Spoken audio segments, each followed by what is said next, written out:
Hello India, बड़ों को प्रणाम, छोटों को प्यार और मेरे सारे सब्सक्राइबर को ढेर सारा राम राम। दोस्तों, संसार के ताने बाने में मैं अब तक बहुत सारी कहानियाँ आप लोगों के समक्ष रख चुकी हूँ, जिसमें पहला रखा था न रूप न रंग बन बैठी मैं, एक रखा है कच्ची नंदे, उसके बाद रखा सौतेली सास, उसके बाद जो है सो रखा जेठ जेठानी, और एक शायद रखा है हाँ विधवा की बेटी। तो 4-5 कहानियाँ मैं आप लोगों के समक्ष 5 कहानियाँ रख दिया है। और अब संसार के ताने बाने से मैं अपनी नई कहानियाँ जो मैं इधर ही 2-4-5 दिन 2 दिन 1 दिन पहले लिखी हूँ, तो ये संसार के ताने बाने में ही मैंने इसे इसके अंतर्गत ही रखा है, क्योंकि चूँकि संसार के से संबंधित जो उठक बैठक हमारी चलती रहती है उसी पे संबंधित लिखा है। तो इसका शीर्षक मैंने रखा है भुलक्कड़ पति। भुलक्कड़ पति। तो अब देखिए, आप लोगों के समक्ष रखने जा रही हूँ, छोटी सी कहानी है। कोशिश करूँगी कि आज ही एक ही एपिसोड में मैं पूरा आप लोगों के समक्ष रख सकूँ। तो ध्यान से सुनिएगा दोस्तों, और प्लीज़ दोस्तों मुझे लाइक कीजिए, सब्सक्राइब कीजिए, थोड़ा शेयर कीजिए। हमारे सब्सक्राइबर नहीं बढ़ रहे हैं, 2 साल से ऊपर हो गए मुझे, तो आपकी मदद की ज़रूरत है, तो मुझे मदद कीजिए। तो चलिए मैं रख रही हूँ भुलक्कड़ पति। एक दिन एक भुलक्कड़ पति ने आवाज़ लगाई। एक दिन एक भुलक्कड़ पति ने आवाज़ लगाई, अरे सुनती हो, जरा इधर तो आओ भाई। एक दिन एक भुलक्कड़ पति ने आवाज़ लगाई कि अरे सुनती हो, जरा इधर तो आओ भाई। पत्नी ने कहा अभी आई। हाँ कहो, क्या बात है जी? देखो बुरा मत मानो, अपना नाम तो बताओ। देखो बुरा मत मानो, अपना नाम तो बताओ। क्या आपको मेरा नाम भी याद नहीं? अभी तक तो एनिवर्सरी भूलते थे, बर्थडे भूलते थे, अब नाम भी भूल गए। अरे तुम जवान हो या बूढ़े, अभी तो बच्चे भी नहीं हुए। पता नहीं कहाँ फंस गई मैं। पत्नी पैर पटकती चली गई। पति बेचारे समय समय करे तो क्या करे, जो नाम याद आया लिख दिया। कुछ दिनों के बाद नमस्ते कौशल्या देवी।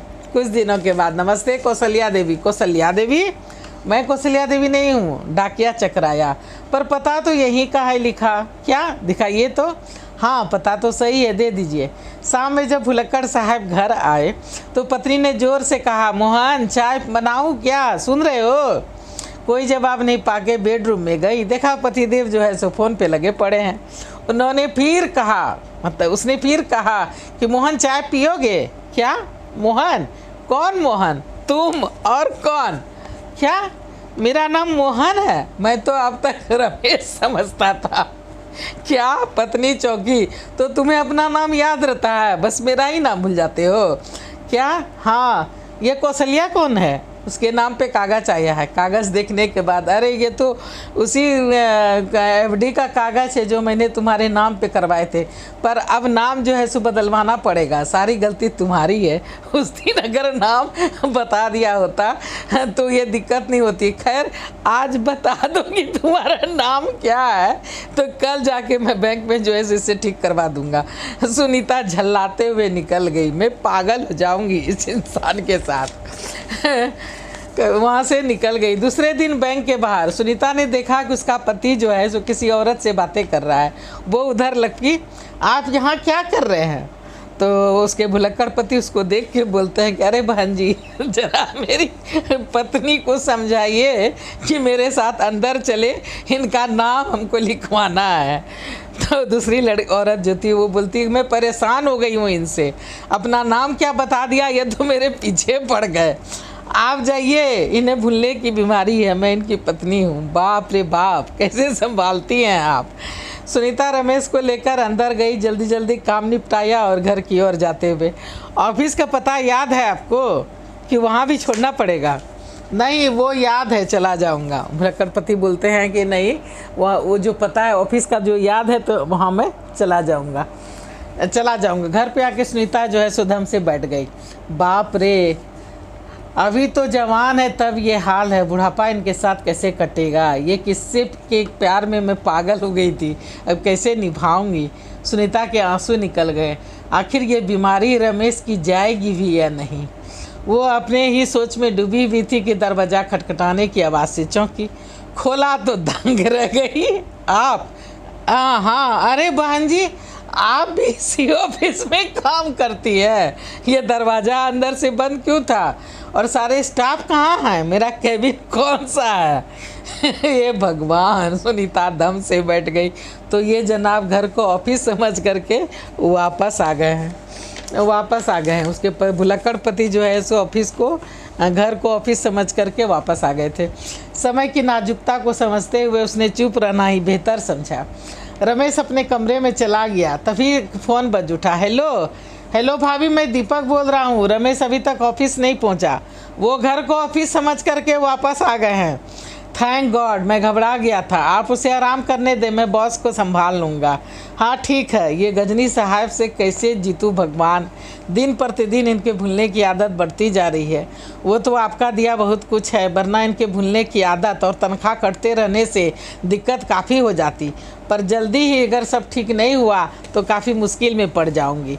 सुनीता सोचते सोचते जो है सो अपने अतीत में खो गई थी। सुनीता और रमेश एक ही कॉलेज में पढ़ते थे, दो जिस्म एक जान थे। कॉलेज की पढ़ाई ख़त्म होने के बाद सुनीता की शादी कहीं और हो गई थी और वो रो धो के जो है सो समझौता कर लिया था।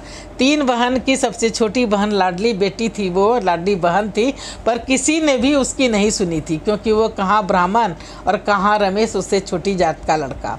देखते देखते 2 साल निकल गए थे। माँ बाप ने दुनिया को अलविदा कह दिया था। तीनों भाई अपने अपने परिवार के साथ अलग अलग शहर में जाके शिफ्ट हो गए थे, जॉब करने लगे थे और वहीं रहने लगे थे। वो अपने पति और सास ससुर के साथ खुश थी, क्योंकि पति जो है सो माँ बाप का इकलौता चिराग था, पर भाग्य को कुछ और मंजूर था। एक शादी से वो लोग सपरिवार लौट रहे थे, तभी रास्ते में जो है सो बम विस्फोट हो गया था। सभी मारे गए थे। सुनीता पता नहीं कैसे बच गई थी। उसी वक्त अंतिम बार उसके तीनों भाई जो है सो सपरिवार आए थे। उसका दावा दारू करवा के पूरा क्रियाक्रम किया, सारा कागज पत्तर का काम निपटा करके सभी 1 महीने के अंदर ही जो है सो चल दिए थे। सुनीता धीरे धीरे सामान्य होने लगी थी। रहने को एक अच्छा सा घर था, कुछ एफडी थे, गहना जेवर सभी थे, पर साथी उसे छोड़ के चला गया था। उसका पति मोहन के दूर दूर तक कोई भी नाते रिश्तेदार नहीं था। पता नहीं क्या बात थी। सास कहती थी कि मेरी सास विधवा थी, पर ब्राह्मण होने के नाते हमारे मंदिर के बने कुटिया में रहती थी। हमारे पिताजी भी पुजारी थे और वो भी जो है सो उनके दोस्त, दूर के दोस्त की विधवा थी, तो उसको भी जो है सो मंदिर में ही रहने के लिए मेरे पिताजी ने दे दिया था।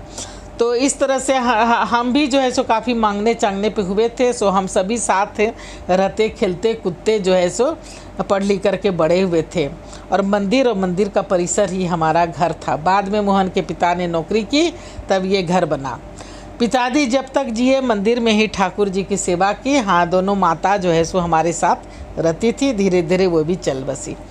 हमें काफ़ी उम्र के बाद जो है सो एक ही बेटा हुआ और उसका नाम मोहन है, और उससे उसकी शादी मैंने तुमसे की, क्योंकि तुम्हारे पिताजी हमेशा मंदिर आया करते थे और बचपन से तुम्हें जो है सो मोहन ने देखा था, तो वो तुम्हें पसंद करता था। सुनीता अपने अतीत में खोई थी कि फ़ोन बज उठा था। हेलो मैम, आप आई नहीं? आपका 3 बजे क्लास है। हाँ, आज नहीं आ पाऊँगी, तबीयत ठीक नहीं है उनकी। ठीक है। कॉलेज से प्यून का फ़ोन आया था। वो काफ़ी पढ़ी लिखी थी, इसलिए पति के मौत के बाद जो है सो नौकरी कर ली थी।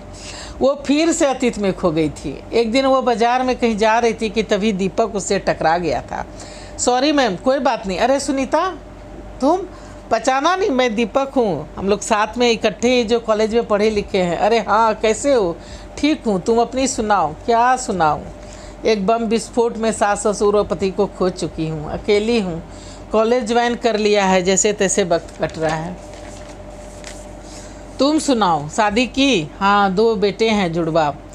एक और बात है, कहीं आओ ना, बैठने के बाद बैठते हैं, कुछ बातें करते हैं। दोनों एक छोटी सी दुकान पर बैठते हैं। क्या लोगी? कुछ नहीं, बस चाय बोल दो, 2 चाय। रमेश को की कोई खबर है तुम्हें? रमेश की नहीं, क्यों, क्या हुआ? अरे वही पुराना चौल, गोपाल चौल, याद है ना तुम्हें? हाँ, वो कुछ दिन वो गोपाल चौल के बारे में पता चला था। वो भूकंप जो आया था उसमें शायद वो गिर गया था। क्यों, क्या हुआ?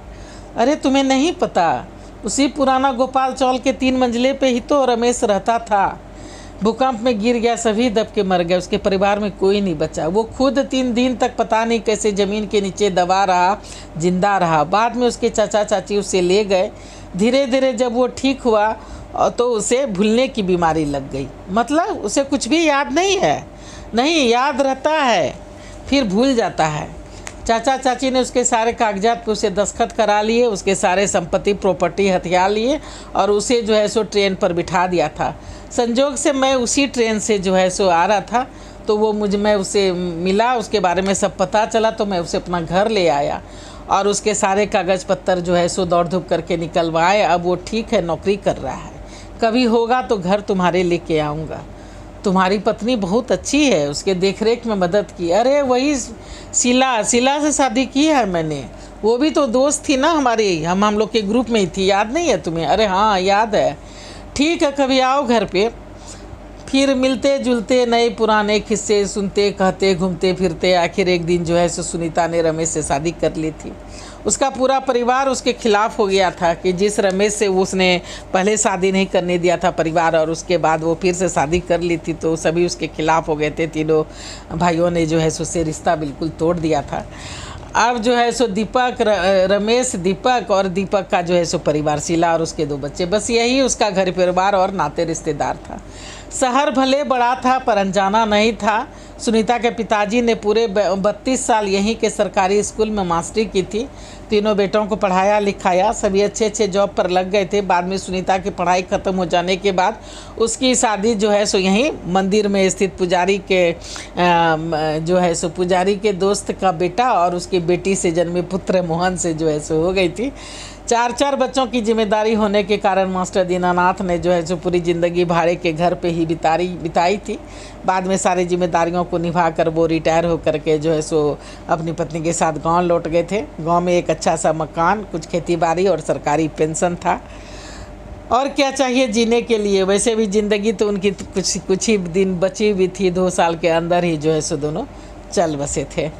तो रमेश और सुनीता की शादी हुए पूरे 2 साल हो चुके थे, बच्चे अभी तक नहीं हुए थे। पता नहीं कुछ खराबी भी आ गई थी या क्या, लेकिन दोनों जो है सो डॉक्टर को दिखा नहीं पा रहे थे, क्योंकि रमेश भी ज़मीन के अंदर 3 दिन तक दबा पड़ा था और वो भी बम विस्फोट में गाड़ी से उछलकर दूर जा गिरी थी। वो तो भला हो बचाने वाले का कि कूड़ा करकट का ढेर था, उसे ज़्यादा चोट नहीं आई थी। हाँ, उछलकर गिरने के कारण हाथ पर जल गए थे, 2-4-5 हड्डियाँ जो है सो टूट गई थी, पर 1 महीने के अंदर ही वो ठीक ठाक हो गई थी और घर आ गई थी।